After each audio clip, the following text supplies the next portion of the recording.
आज का टॉपिक है हमारा cost indices, inflation and escalation factor in a construction industry. Construction industry में जो ये cost indices, inflation and escalation factors होते हैं, ये सारे एक दूसरे से कोरिलेट होते हैं। तो हम सबसे पहले अगर हम बात करें कॉस्ट इंडिसेस क्या होता है? कॉस्ट इंडिसेस को हम प्राइस इंडिसेस या फिर हम इसको कंस्ट्रक्शन इंडिसेस भी कह सकते हैं। इसके अंदर हम कॉस्ट इंडिसेस के अंदर हम एक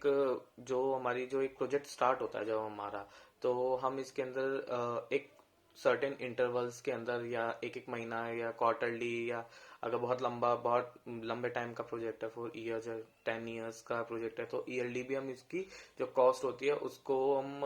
एनालाइज करते रहते हैं। इसके अंदर हम क्या करते हैं कि हर एक सर्टेन इंटरवल्स के अंदर हम कॉस्ट को एनालाइज करते हैं, कि हम देखते हैं कि हमारा जो एक कंस्ट्रक्शन कॉस्ट है वो एक मटेरियल की हो, लेबर की हो, या इक्विपमेंट्स की हो, या फिर मशीनरीज की हो, या फिर और भी अलग अलग चीजें, जैसे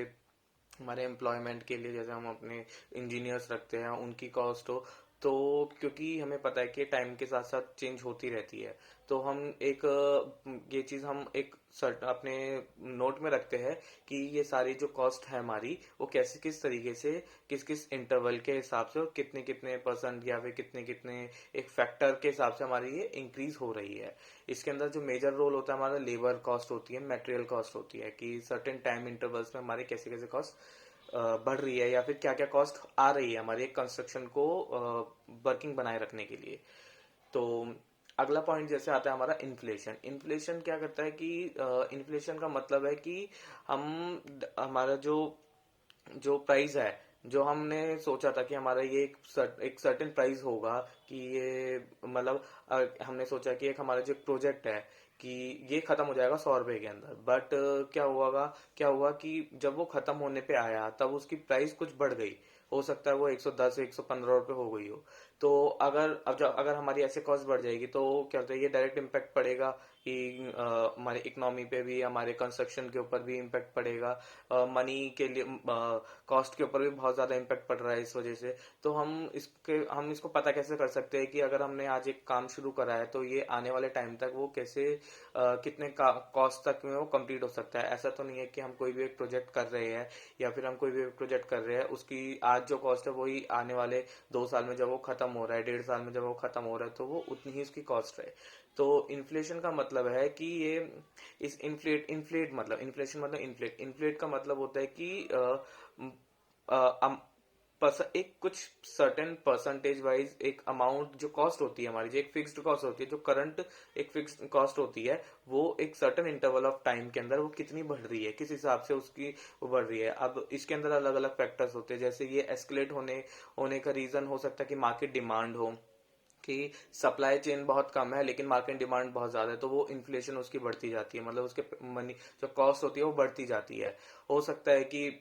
क्या होता है जो भी मटेरियल या फिर जो भी मटेरियल या मशीनरी या इक्विपमेंट हम मंगवा रहे हैं कंस्ट्रक्शन के लिए, वो एक कंस्ट्रक्शन प्रोजेक्ट एक ऐसी लोकेशन पे हो जहाँ पे इजी टू रीच ना हो, तो हमारे ट्रैवलिंग कॉस्ट, हमारा ट्रांसपोर्टेशन कॉस्ट, और भी जो मटेरियल को पहुंचाने के लिए जो भी अलग कॉस्ट लगते हैं, लेबर कॉस्ट होती है, लेबर्स भी ज्यादा लग जाएगी, टाइम भी बहुत ज्यादा लगेगा, तो टाइम के साथ साथ भी तो कॉस्ट हमारी इंक्रीज हो रही है।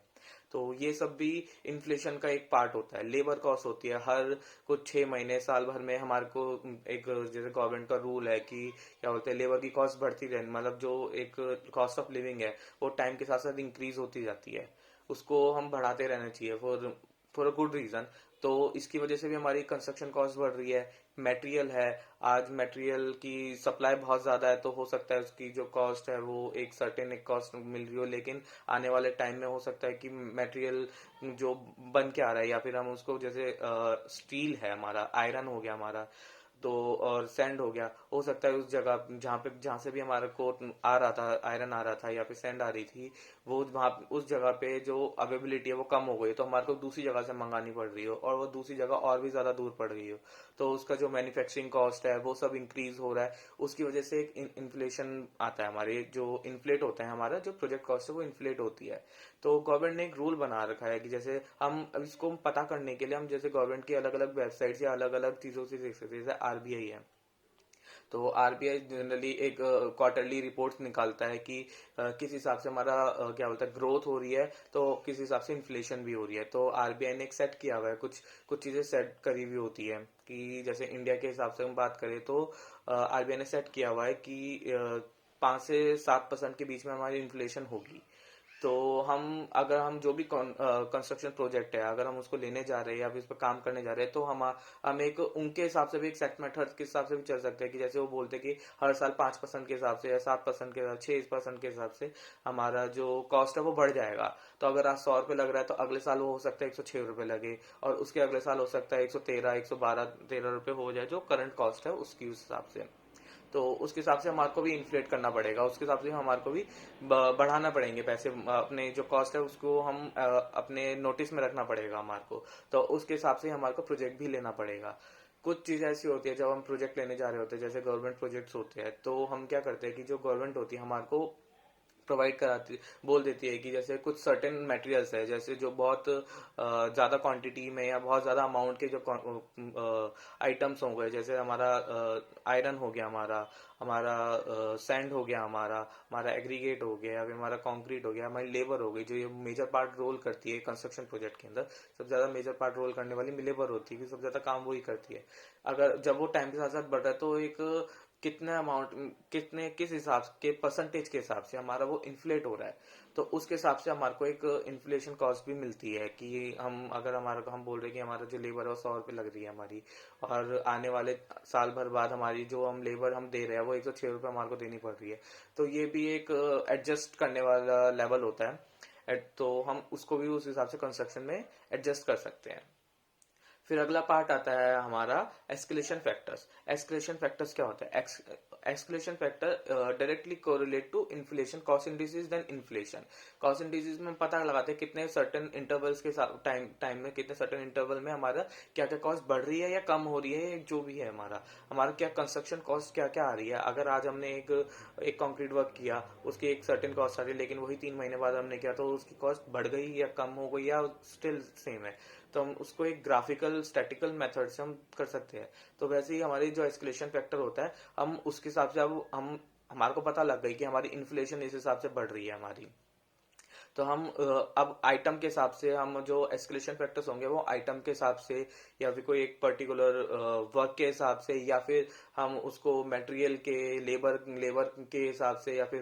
इक्विपमेंट या मशीनरीज के हिसाब से, और भी अलग अलग फैक्टर्स होते हैं। लोकेशन हो गई हमारी, मेट्रोलॉजिकल फैक्टर हो गए हमारे, जियोग्राफिकल फैक्टर्स हो गए हमारे, उसके हिसाब से हमारी कॉस्ट कितनी बढ़ती जाएगी। अगर हम हिली साइड में काम करें तो हमारी कॉस्ट थोड़ी ज्यादा होगी, रादर देन हम अगर